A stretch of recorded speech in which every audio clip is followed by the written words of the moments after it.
jika Anda ingin dibebaskan dari penyakit-penyakit ini. Nanti ada iri, ada dengki, ada marah, ada macam-macam. Caranya sederhana. Lihat sini. Tadi sumber penyakitnya di mana? Di qalbu. Baik. Pada bagian apa? Nafsu. Baik ya?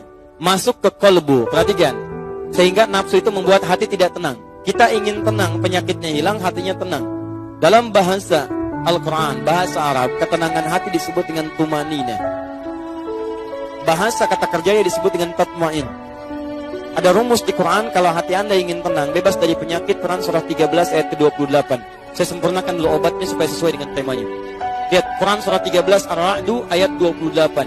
Ala bidzikrillahi tatma'innul qulub. Ini inti suratnya.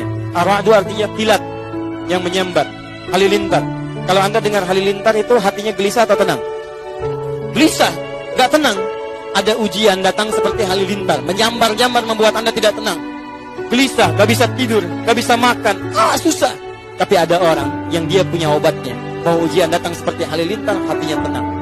Apa itu obatnya? Ala bidzikrillahi tatma'innul qulub. Yakinkan pada dirimu, kalau Anda rajin berzikir kepada Allah, maka Allah akan jaga Anda dari penyakit hati dan tenang keadaan jiwa Anda. Apa zikir itu? Banyak. Saya turunkan sebelah kiri paling pojok itu turunannya. Teman-teman sekalian, sering menyebut nama Allah, itu adalah zikir. Fadhkuruni azkurkum. Anda sebut saya, kata Allah, saya sebut Anda. Zikir. Bagaimana menyebut Allah? Bisa dengan pertama, Anda rajin berdoa. Quran surah ke-7 ayat 205. Wadhkur rabbaka fi nafsika tadarruan wa khifatan wa duna jahri minal qaul. Rajin berdoa.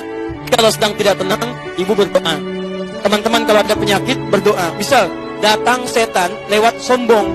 Sombong datang menghinggapi suami ibu, misal ibu melihat, ibu berdoa kepada Allah. Ya Allah, mohon berikan petunjuk pada suami saya, ya Allah.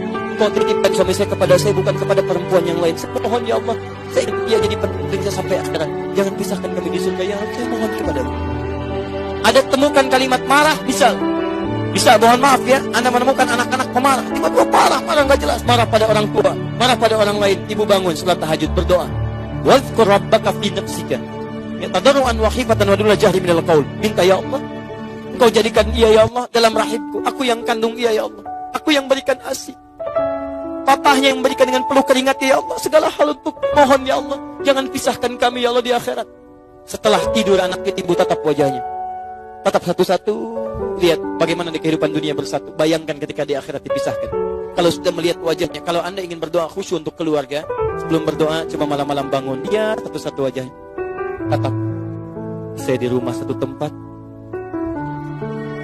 Kira-kira di surga satu tempat lagi tidak ya? Lihat bareng-bareng satu-satu loh. Ya Allah, suami saya, ya Allah, anak saya sekarang berada bersama saya. Tapi apakah di akhirat kami bersama-sama atau tidak?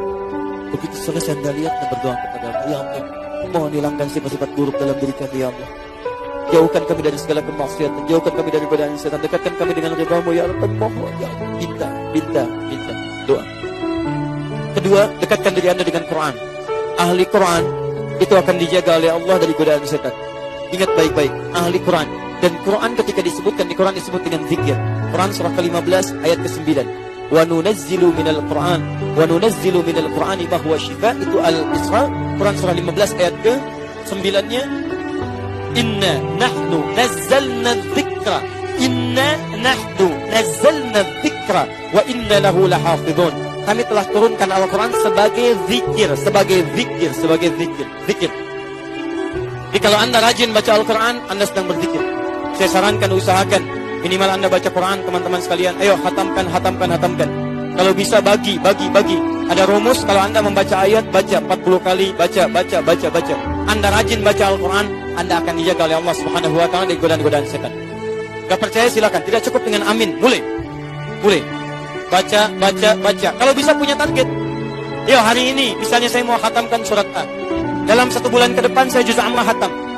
Kalau kita punya target, nanti pekerjaan kita terukur. Sama dengan bapak kantor, kan ada target. Ibu dengan mengelola nafkah dari suami kan punya target. Sekian saya keluarkan hari ini, besok sekian. Jadi kebanyakan orang malas baca Quran karena nggak pernah punya target. Saya tanya pada Anda, jujur jawab pada hati Anda. Berapa target Anda baca Al-Quran hari ini? Berapa ayat? Berapa surah? Jangan-jangan sampai siang ini nggak punya rencana baca Quran. Ya bagaimana Anda dilindungi oleh Allah? Karena kalau Anda tidak mendekat kepada Allah. Itu poinnya. Ini, kalau mau tingkatkan lagi, menghafal Quran. Penghafal Quran dijaga langsung oleh Allah Subhanahu wa taala. Dan ayatnya akan menumbuhkan obat pada jiwanya. 4 kali disebutkan di Quran surah ke-54. Ayat 17, ayat 22, ayat 32, ayat 40. Walaqad yassarnal Qur'ana lidzikri. Kami telah mudahkan Al-Quran sebagai zikir bagi pemiliknya. Zikir. Untuk diingat, dihafalkan. Kalau sudah hafal, maka ayat Quran yang menjadi syifa dalam kolbunya. Perhatikan, obat hati, syifa. Turun Quran surah 17, ayat ke-82. Wa nunazzilu minal Qur'ani ma huwa syifa wa rahmatul lil mu'minin. Syifa.